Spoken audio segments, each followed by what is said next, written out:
হ্যাঁ গো হ্যাঁ, এ রান্না যে সে রান্না নয়। এ রান্না প্রিয় ছিল কার? আমাদের সবার প্রিয় মহানায়ক উত্তম কুমারের। হ্যাঁ হ্যাঁ, ঠিকই শুনেছ।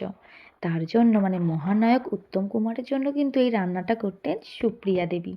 ঠিকই শুনেছ, এই রান্নাটা কিন্তু সুপ্রিয়া দেবীর। সুপ্রিয়া দেবীর একটা যে রান্নার বই আছে তোমরা সকলেই জানো, সেখান থেকে কিন্তু এই রেসিপিটা পাওয়া। এটা হলো মশলা ছাড়া চিকেন। কিভাবে করব সেটা তো তোমাদের অবশ্যই শেয়ার করব। এর পিছনে অনেক ঘটনাও আছে, কেন উত্তম কুমার এরকম মশলাবিহীন খাবার খেতেন তার পিছনেও অনেক গল্প। আর আমাদের সকলের প্রিয় সুপ্রিয়া দেবীকে তো সবাই চেনো। তো চলো, বেশি না বকবক করে রেসিপিটাও তোমাদের সাথে শেয়ার করি। প্রথমে দেখো 4 থেকে 5 পিস আমি চিকেন নিয়ে নিয়েছি, চিকেনের পিস আর কি। তাতে দিয়ে দিয়েছি একটা মিডিয়াম সাইজের পেঁয়াজ 4 টুকরো করে রেখেছিলাম, আর দিয়ে দিয়েছি একটা মিডিয়াম সাইজের টমেটো যেটা 4 টুকরো করে রেখেছিলাম, আর দিয়েছি আদা গ্রেট করে একদম অল্প পরিমাণে, আর দিয়ে দিয়েছি 5 থেকে 6টা রসুনের কোয়া, আর দিয়ে দিয়েছি পরিমাণ মতো নুন আর চিনি দিয়ে, আর অবশ্যই দিতে হবে কিন্তু অল্প পরিমাণে, একদমই 1 থেকে 1.5 চামচের মতো সাদা তেল দিয়ে ভালোভাবে হাতে করে মাখিয়ে নিয়েছি। তবে এটা মনে রাখতে হবে, এখনও কিন্তু আমি গ্যাসের ফ্লেম অন করিনি। তো ভালোভাবে মাখিয়ে দিয়ে এই যে দেখতেই পেলে একটু নেড়ে চেড়ে এখন চাপা দিয়ে রেখে দিতে হবে।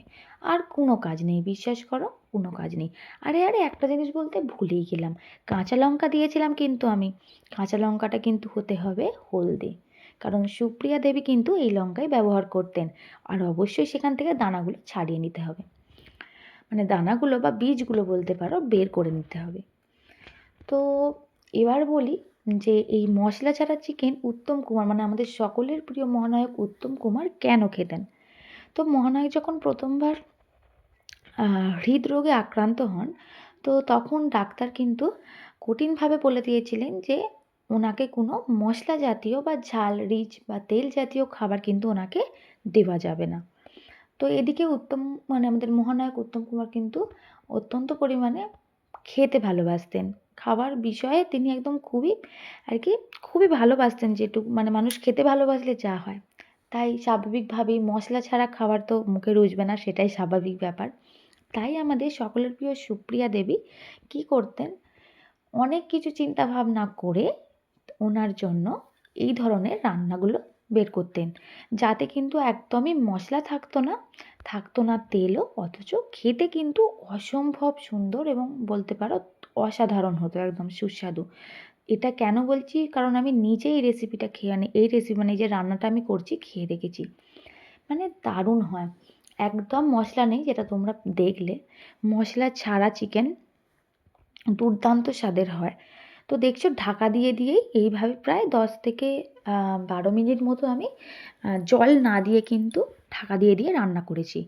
তারপরে একটু বেশি পরিমাণেই কিন্তু জলটা দিতে হবে। জলটা দিয়ে দিয়েছি, দেখতেই পাচ্ছ, দিয়ে একটু ফুটিয়ে নিতে হবে। আর যতক্ষণ না মাংসটা সিদ্ধ হচ্ছে ততক্ষণ আর কি ফুটিয়ে নিতে হবে। তারপরে আর কি রেডি হয়ে গেল অত্যন্ত সহজ পদ্ধতিতে দুর্দান্ত স্বাদের এক চিকেন রেসিপি। আর এটা তোমরা রুটি দিয়ে খেতে পারো, অথবা তোমরা খেতে পারো এটা পাউরুটি দিয়ে।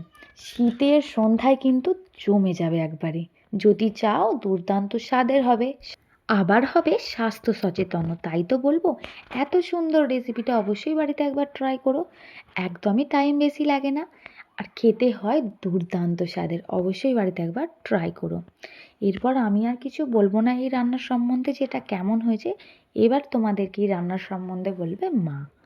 তো মায়ের থেকেই এবার মানে মায়ের মুখেই তোমরা শুনে নাও যে কেমন হয়েছে। আজকে আমি যে রান্নাটা করেছি আমার মনে হয় এটা তোমরাও আগে কখনো করনি, কারণ আমি এটা প্রথমবার করছি। এটা হচ্ছে সুপ্রিয়া দেবীর রান্নাঘর থেকে নেওয়া স্পেশাল একটা রেসিপি, সেটা হলো মশলা ছাড়া চিকেন। আর মা, মশলা ছাড়া চিকেন খেয়েছো কি তুমি বলো? না, আমি কোনোদিন খাইনি। মশলা ছাড়া চিকেন মা মশলা ছাড়া খাইনি, তো চিকেন খেয়ে আমি দেখো। হয় তাও শুনিনি। মশলা ছাড়া চিকেন মানে এতে কষার কোনো ব্যাপার না। অবশ্য রেসিপিটা তোমাদের তো দেখাবোই, আগে মা খেয়ে বলুক কেমন হয়েছে, তারপর মাই বলবে তোমরা করে খাবে কি না।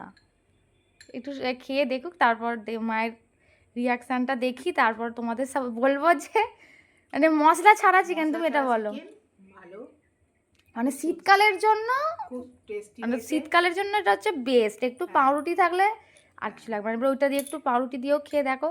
চিকেনটা একটু খেয়ে দেখো কেমন হয়েছে। মশলা ছাড়া, মানে এতে ধনে গুঁড়ো, জিরে গুঁড়ো বা লঙ্কার গুঁড়ো, হলুদ গুঁড়ো কিচ্ছু নেই। খুব টেস্ট লাগছে। আর চিকেনটা প্রপার সেদ্ধ হয়েছে কি সেটাও খুব দেখো। ভালো সেদ্ধ হয়েছে, খুব সুন্দর হয়েছে। মশলা ঢুকেছে তো ভিতরে। হ্যাঁ, হেভি হেভি। সব থেকে বড় কথা, এটা শীতকালের জন্য একদম মানে পারফেক্ট। আর তোমরা রেসিপিটা দেখালে বুঝতে পারবে এতে সত্যি কিচ্ছু নেই। আপনারা খেয়ে দেখবেন, খুব ভালো হয়েছে, টেস্টি খাবার। আর সত্যি বলতে হলুদ বা লঙ্কার গুঁড়ো কিছু পড়েনি, দেখতে কিন্তু খারাপ হয়নি। না, ভালো মানে হয়েছে। যেরকম একটা কষলে রং আসে, হ্যাঁ। কিন্তু এটা তো এত সুন্দর রংটা এসেছে, আমি জানি না বুঝতে পারছো কিনা তোমরা, দারুণ খুব রং ভালো, এসেছে। খুব ভালো হয়েছে। আর আমি যতটুকু জানি ভালোও হয়েছে। তো চলো রেসিপিটা তোমাদের সাথে শেয়ার করি। আর এর বিষয়ে কিছু কথাও বলবো, মানে এই রেসিপিটা কীভাবে আর কি সুপ্রিয়া দেবী কীভাবে বা কী জন্য বানাতেন, তো সেটাও তোমাদের সাথে শেয়ার করব। আর সাথে তো রেসিপিটা থাকছেই। একদম মাত্র 4-5টা উপকরণ লাগে, 4-5টা উপকরণে কিন্তু এটা রেডি তাড়াতাড়িও হয়ে যায়, হয়ে যায়। খুব তাড়াতাড়ি হয়ে যায়।